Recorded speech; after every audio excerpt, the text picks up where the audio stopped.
भूख का नामो निशान तक न था। एक ऐसी बस्ती जहां नेमतें इतनी ज्यादा थीं कि लोग उन्हें मामूली समझने लगे थे।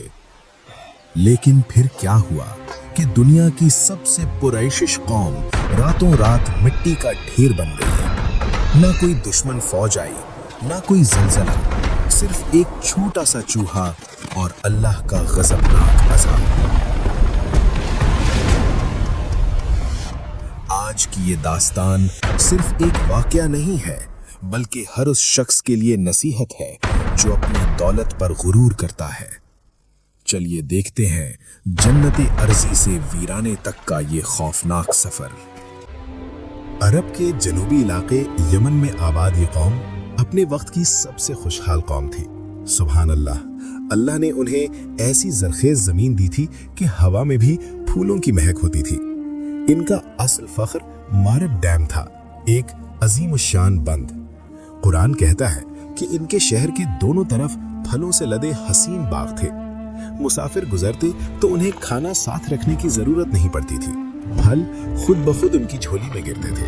अल्लाह का साफ हुक्म था, खाओ और अपने रब का शुक्र अदा करो। ये शहर वाकई सुकून का गहवारा था। इसी सरजमीन पर रानी बिल्कीस की हुकूमत थी, एक ऐसी रानी जिसकी अक्ल और हिकमत की मिसाल पूरे अरब में नहीं मिलती थी। उनका तख्त सोना और जवाहरात से मुड़े हुआ था और उनकी सल्तनत इतनी मजबूत थी कि कोई दुश्मन आंख उठाकर नहीं देख सकता था। मगर वो सूरज की परस्तिश करते थे। फिर दस्तक हुई एक ऐसे खत की जो हुदहुद परिंदा लेकर आया था। ये खत किसी आम बादशाह का नहीं, बल्कि अल्लाह के अजीम नबी हजरत सुलेमान अलैहिस्सलाम का था। वो नबी जिनका लश्कर सिर्फ इंसानों पर नहीं बल्कि जिन्नात और परिंदों पर भी मुश्तमिल था। हजरत सुलेमान अलैहिस्सलाम ने फरमाया, बिस्मिल्लाहिर्रहमानिर्रहीम, मुझ पर सरकशी न करो और मेरे पास मुसलमान यानी अल्लाह के फर्मा बरदार होकर हाजिर हो जाओ। रानी बिल्कीस एक समझदार औरत थी। उसने अपने दरबारियों से मशवरा किया। दरबारियों ने कहा, हम ताकतवर हैं, हम जंग कर सकते हैं। मगर बिल्कीस ने दूर अंदेशी से काम लिया। उसने कहा, जब बादशाह किसी बस्ती में दाखिल होते हैं तो उसे उलट पुलट देते हैं। उसने हजरत सुलेमान अलैहिस्सलाम का इम्तिहान लेने के लिए कीमती तोहफे भेजे, मगर अल्लाह के नबी ने उन तोहफों को ठुकरा दिया और फरमाया, जो कुछ अल्लाह ने मुझे दे रखा है वो तुम्हारे दिए हुए से कहीं बेहतर है। बिल्कीस को एहसास हुआ कि ये मुकाबला किसी बादशाह से नहीं बल्कि अल्लाह के नबी से है, तो वो खुद हाजिर हुई। फिर वो मंजर आया जब उन्होंने शीशे के महल सरहुन मुमर्रद में कदम रखा। उन्हें लगा कि सामने गहरा पानी है। उन्होंने अपनी पिंडलियां नंगी कर ली यानी लिबास उठा लिया। तब हजरत सुलेमान अलैहिस्सलाम ने उनकी गलतफहमी दूर करते हुए फरमाया, ये तो शीशे का बना हुआ फर्श है। इस मौजज़े ने बिल्कीस का दिल मोम कर दिया और वो पुकार उठी, ऐ मेरे रब, मैंने वाकई अपने ऊपर जुल्म किया और अब मैं सुलेमान अलैहिस्सलाम के साथ रब्बुल आलमीन पर ईमान लाती हूँ। लेकिन उरूज हमेशा नहीं रहता। नस्लें बदली और उनके दिलों में शुक्र की जगह गुरूर ने ले ली। लोग कहने लगे, ये बाग हमारी मेहनत है, ये बंद हमारी अक्ल है। अल्लाह ने नबी भेजे मगर उन्होंने मजाक उड़ाया। वो नबी की चेतावनी पर हंसते और कहते, हमें कोई तबाह नहीं कर सकता। उनका तकब्बुर इतना बढ़ गया कि उन्होंने अल्लाह की नेमतों को ही बोझ कह दिया। और फिर आई वो खौफनाक रात जब पूरा शहर नींद में खोया था। अल्लाह का अजाब हरकत में आया। वो मारे बैम जिसे वो अपनी ताकत समझते थे, उसकी बुनियादों को चूहों ने खोखला कर दिया था। अचानक एक दहशतनाक आवाज गूंजी और वो मजबूत दीवार मिट्टी में मिल गई। सैले अरिम का वो अजीम सैलाब पूरे शहर को निगल गया। जो बाग कभी जन्नत थे वहां सिर्फ कांटे और वीराना रह गया। वो अजीम सल्तनत सब मिट्टी में मिल गई। कौम सबा की तबाही हमें सिखाती है कि दौलत का मिलना एक इम्तिहान है। जब इंसान शुक्र छोड़कर अपनी ताकत पर भरोसा करता है तो अल्लाह उसकी सबसे प्यारी चीज को ही उसकी तबाही का जरिया बना देता है। आज अपने गिर्द देखें, कहीं हम भी वही गलतियां तो नहीं कर रहे। अल्लाह हमें शुक्र करने वालों में शामिल करे, आमीन। अस्सलामु अलैकुम। क्या आप यकीन करते हैं कि आपकी ज़िंदगी की हर मुश्किल, हर दरवाज़ा सिर्फ एक लफ्ज़ से खुल सकता है? आज हम उस लफ्ज़ की ताकत देखेंगे। बगदाद की एक बहुत ही सर्द रात थी। एक अल्लाह के वली सफ़र में थे। थकन इतनी थी कि आराम की बहुत ज़रूरत थी। उन्हें सामने एक मस्जिद नज़र आई। वो बुज़ुर्ग मस्जिद के अंदर गए, नमाज पढ़ी, और जब नमाज से फारिग होने के बाद उन्हें वहाँ सुकून मिला तो उन्होंने सोचा कि आज की रात यहीं गुजार लेते हैं। मगर कुछ ही देर में मस्जिद का खादिम आया और उन्हें वहाँ देख कर कहने लगा, बाबा मैं मस्जिद बंद करने आया हूँ, आप यहाँ नहीं रुक सकते, आपको अब बाहर ही जाना पड़ेगा। बुजुर्ग ने कहा, बेटा मैं बहुत थक चुका हूँ, क्या मैं थोड़ी देर आराम नहीं कर सकता? तो खादिम ने फौरन कहा, नहीं ये मेरी जिम्मेदारी है, आप मेहरबानी करके यहाँ से कहीं और चले जाएं। बुजुर्ग उठे और ठंड में मस्जिद से बाहर निकल गए। मस्जिद का दरवाज़ा बंद हो गया और फिर वो इन्हीं अंधेरी गलियों में चलने लगे। बुजुर्ग उन्हीं अंधेरी गलियों में चल रहे थे कि दूर से उनको आग की रोशनी दिखाई दी और वो उस तरफ चल पड़े। जब करीब पहुंचे तो उन्हें पता चला कि एक तंदूर था और वहाँ पर एक तंदूर वाला रोटियां लगा रहा था। वो तंदूर के पास पहुंचे और तंदूर वाले से इजाज़त लेके तंदूर के पास बैठ गए और आग सेकने लगे। कुछ देर में उन्होंने महसूस किया कि तंदूर वाला रोटियां लगाने के साथ साथ कोई लफ्ज़ बार बार पढ़ रहा है। कुछ देर तो उसे खामोशी से देखते रहे, लेकिन फिर हैरत से रहने ना हुआ और पूछा कि भाई तुम क्या पढ़ रहे हो? मैं जितनी देर से यहाँ बैठा हूँ मैं मुसलसल देख रहा हूँ कि तुम एक अल्फाज को बार बार पढ़ रहे हो। वो अल्फाज क्या है और क्यों पढ़ रहे हो? तंदूर वाले ने कहा, हुजूर ये मेरी ज़िंदगी का सबसे बड़ा राज है, मैंने इस कलमे को कभी नहीं छोड़ा और अल्लाह की कसम अल्लाह ने इस कलमे की बरकत से मेरी हर दुआ कबूल की। बुजुर्गों को फ़ौरन समझ आ गई कि इस आदमी ने कैसे अल्लाह की रहमत को हासिल कर लिया। वो कहने लगे, सुभान अल्लाह, अगर सब कबूल हो गया तो फिर क्या कोई ऐसी दुआ भी है जो अभी तक पूरी नहीं हुई? तंदूर वाला कहने लगा, हाँ बस एक दुआ बाकी है। मेरी तमन्ना थी कि मैं इस दौर के वो अजीम बुजुर्ग इमाम अहमद बिन हम्बल उनका दीदार कर सकूं। उसकी बात सुननी थी। बुजुर्गों को एकदम वो वक्त याद आ गया कि जब मस्जिद के दरवाजे उन पर बंद हुए और वो समझ गए कि अल्लाह की हिकमत क्या थी। उन्होंने उस तंदूर वाले की तरफ देखा और कहा, तुम्हारी आखिरी दुआ भी कबूल हो गई, मैं ही इमाम अहमद बिन हम्बल हूँ और वो लफ्ज़ जो तुम बार बार कर रहे हो वो अस्तगफिरुल्लाह है। देखा दोस्तों, मस्जिद के बंद दरवाजे रुकावट नहीं थी, वो तो अस्तगफिरुल्लाह की ताकत थी जिसने अल्लाह के वली को इस तंदूर वाले की आखिरी दुआ पूरी करने के लिए खुद खींच लाया। जाहिद ने मजबूरन कुल्हाड़ी उठाई और हल्की सी चोट मार दी। शीर की पीठ से खून निकल आया और वो दर्द से गुराया। फिर शीर ने कहा, और वापस उसी तरह आना जैसे पहले आते थे। क्या एक गरीब इंसान और जंगल का बादशाह दोस्त बन सकते हैं? पुराने जमाने की बात है, एक छोटा और गरीब लकड़हरा था जिसका नाम जाहिद था। जाहिद रोजाना जंगल जाता और अपनी कुल्हाड़ी से लकड़ियां काटकर अपनी रोजी कमाता था। एक दिन जब वो गहरी जंगल में था तो उसने जमीन पर एक शीर को देखा। वो शीर शिकार के दौरान बुरी तरह जख्मी हो चुका था। जाहिद डर के बजाय उसकी तकलीफ देखकर ठहर गया। उसने हिम्मत की और अपनी चादर फाड़कर उस शेर के जख्म पर पट्टी बांधी और इलाज किया। जब शीर ठीक हुआ तो वो खुशी से जाहिद का दोस्त बन गया। उसने जाहिद से कहा, आए मेरे दोस्त, आज से मैं तुम्हारा हामी हूँ। जाओ और पूरे जंगल में मैं ये ऐलान करता हूँ कि कोई जानवर जाहिद को तंग नहीं करेगा। ना सिर्फ ये, बल्कि शीर ने जंगल के तमाम जानवरों को हुक्म दिया कि वो जाहिद की लकड़ी उठाने में और उसके घर तक पहुंचाने में मदद किया करें। अब जाहिद का मुश्किल काम बहुत आसान हो गया था। हर शाम जाहिद जब घर लौटा तो बहुत खुश होता। वो अपनी बीवी आमना को बताता कि जंगल के बादशाह ने उसकी कितनी मदद की। कुछ अरसा गुजरा तो जाहिद ने सोचा, मुझे अपने दोस्त की दावत करनी चाहिए।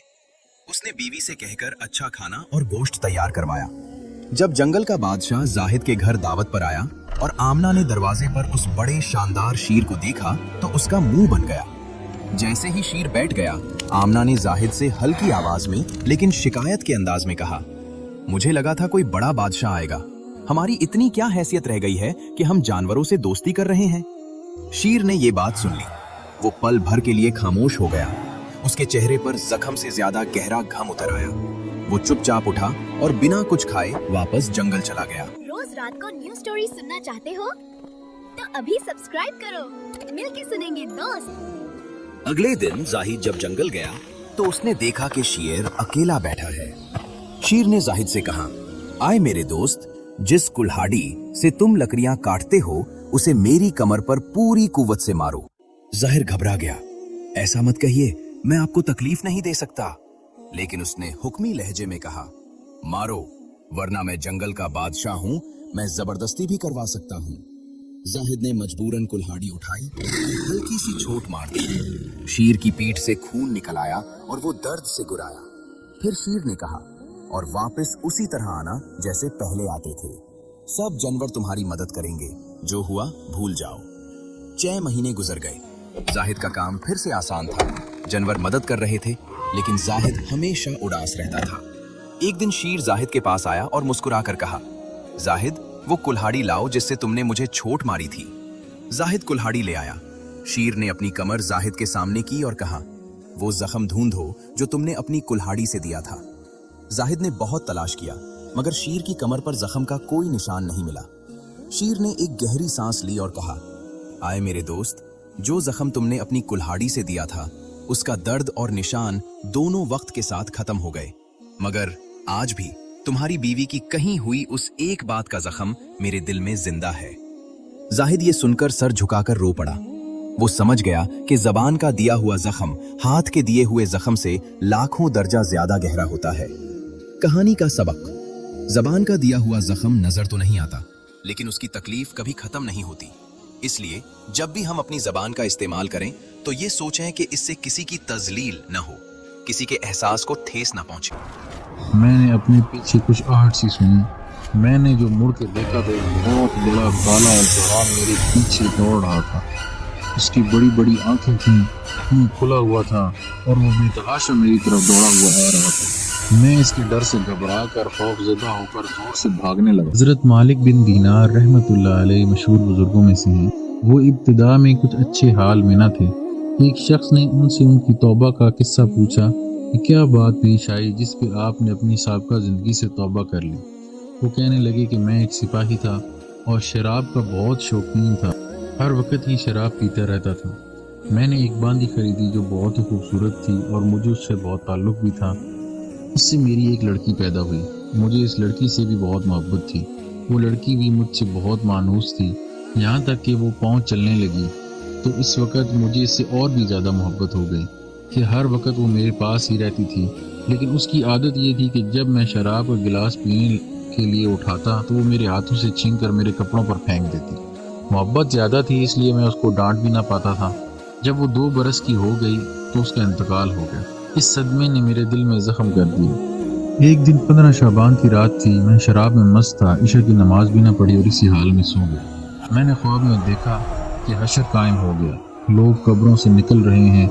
मैं भी उन लोगों में हूँ जो मैदान हशर की तरफ जा रहे हैं। मैंने अपने पीछे कुछ आहट सी सुनी। मैंने जो मुड़ के देखा तो एक बहुत बड़ा काला जरा मेरे पीछे दौड़ रहा था।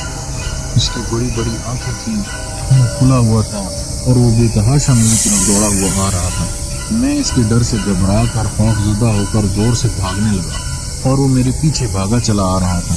सामने मुझे एक बूढ़े मियाँ नहायत नफीस लिबास में महकती हुई खुशबू में खड़े हुए नजर आए। मैंने उनको सलाम किया, उन्होंने जवाब दिया। मैंने कहा, खुदा के वास्ते मेरी मदद कीजिए। वो कहने लगे, मैं ज़रूफ आदमी हूँ, ये बहुत कवि है, ये मेरे काबू का नहीं है, लेकिन तू भागा चला जा, शायद आगे तुझे कोई ऐसी चीज मिल जाए जो इससे तुझे निजात का सबब बन जाए।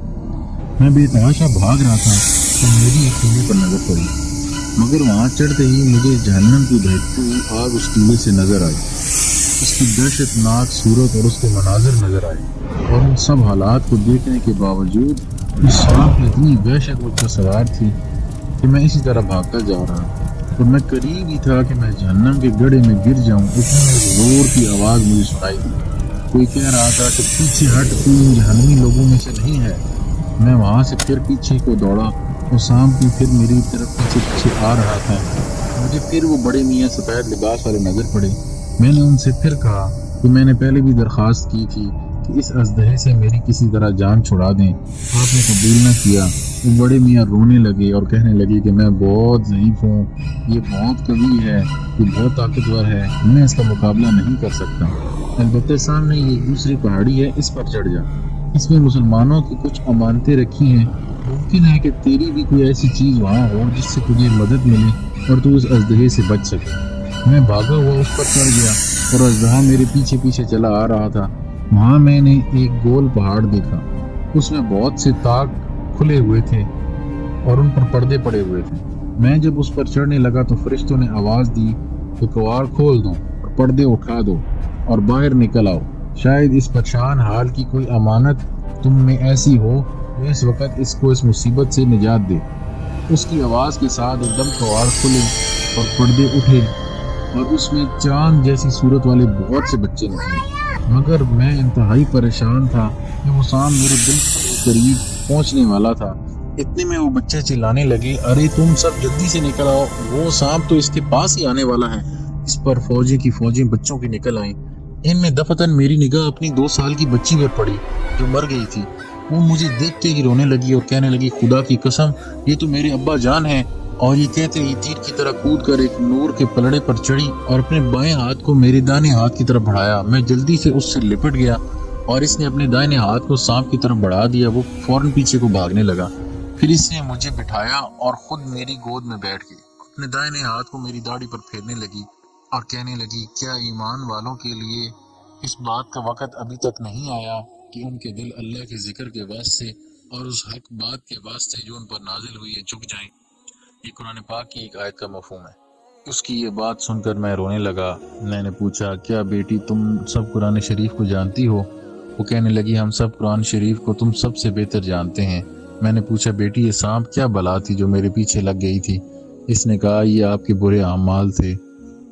आपने अपने गुनाहों से इसको इतना ताकतवर बना दिया था कि अब वो आपको जहन्नम में खींच के डालने की फिक्र में था। मैंने पूछा, वो सफ़ेद पोश आदमी जो ज़ईफ़ था वो कौन था? कहने लगी, ये आपके नेक अमाल थे जिनको आपने इतना ज़ईफ़ कर दिया है कि वो इस सांप को आपसे दफ़ा न कर सके। अलबत्ता इतनी मदद भी कर दी कि बचने का रास्ता बता दिया। मैंने पूछा कि बेटी तुम इस पहाड़ में क्या करती हो? कहने लगी, हम सब मुसलमानों के बच्चे हैं, क़यामत तक हम यहीं रहेंगे, आपके आने के मुंतज़र रहेंगे। जब आप सब आएंगे तो हम सिफारिश करेंगे। इसके बाद मेरी आंख खुल गई तो सांप की दहशत मुझ पे अभी भी सवार थी। मैंने उठते ही अल्लाह जल्ला शान से तौबा की और अपने तमाम बुरे अफ़आल को छोड़ दिया। मैं तो सिर्फ अपने देवता का नाम लेकर ही खाना खाता हूँ। मैं तुम्हारे खुदा के नाम पर खाना नहीं खा सकता। ये सुनकर दरवेश का चेहरा सख्त हो गया। आप गुस्से से खड़े हुए और फरमाया, मैं अल्लाह का बंदा हूँ। मैं तेरे देवता का नाम सुनकर तेरे साथ खाना हरगिज नहीं खा सकता। यहाँ से जाओ। रोज रात को न्यू स्टोरी सुनना चाहते हो तो अभी सब्सक्राइब करो। मिलके सुनेंगे दोस्त। एक शाम दरवेश अपने खेमे के बाहर बैठा थे कि दूर से एक थका हुआ बूढ़ा बुजुर्ग आदमी आता दिखाई दिया। आओ मेरे मेहमान, आज रात का खाना मेरे साथ खाओ। दरवेश ने फौरन खाने का इंतजाम किया, लेकिन जब वो साथ बैठा तो उसने अपना हाथ पीछे खींच लिया। तुम खाना क्यों नहीं खा रहे? क्या कोई तकलीफ है? मैं तो सिर्फ अपने देवता का नाम लेकर ही खाना खाता हूँ। मैं तुम्हारे खुदा के नाम पर खाना नहीं खा सकता। ये सुनकर दरवेश का चेहरा सख्त हो गया। आप गुस्से से खड़े हुए और फरमाया, मैं अल्लाह का बंदा हूँ। मैं तेरे देवता का नाम सुनकर तेरे साथ खाना हरगिज नहीं खा सकता। यहाँ से जाओ। वो बुजुर्ग आदमी थका हारा अपनी जगह से उठकर चला गया। उसके जाने के कुछ देर बाद ही अल्लाह की तरफ से दरवेश पर वही उतरी, ऐ दरवेश, मैं उसे 70 साल से रिस्क दे रहा हूँ, जबकि वो मेरा नाम भी नहीं लेता, और तुम उसे एक वक्त का खाना भी नहीं खिला सके। क्या तुम्हारी मोहब्बत सिर्फ शर्तों पर है? दरवेश का दिल बुरी तरह कांप उठा। उन्हें अपनी गलती का एहसास हुआ। उन्होंने फौरन उस बुजुर्ग की तलाश शुरू कर दी और उसे ढूंढकर नरमी और आंसू के साथ कहा, आए अल्लाह के बंदे, मेरी गलती माफ करना। मेरे रब ने मुझे सिखाया है कि वो बगैर किसी शर्त के रिस्क देता है। चलो वापस चलो और खाना खाओ। अब मुझे तुम्हारे अकीदे पर कोई एतराज नहीं। हम सिर्फ इंसानियत के नाते साथ खाएंगे। बुजुर्ग आदमी दरवेश के इस अजीब अखलाक और खौफ खुदा में डूबे हुए बदलाव को देखकर हैरत ज़दा रह गया। कौन सा रब है जो अपने बंदे को इतनी मोहब्बत सिखाता है? बेशक जिसका अखलाक इतना आला है उसका खुदा जरूर हक होगा। और वहीं उसी वक्त उस बुजुर्ग आदमी ने दरवेश के हाथों पर ईमान ले आया। रात का अंधेरा पूरे मोहल्ला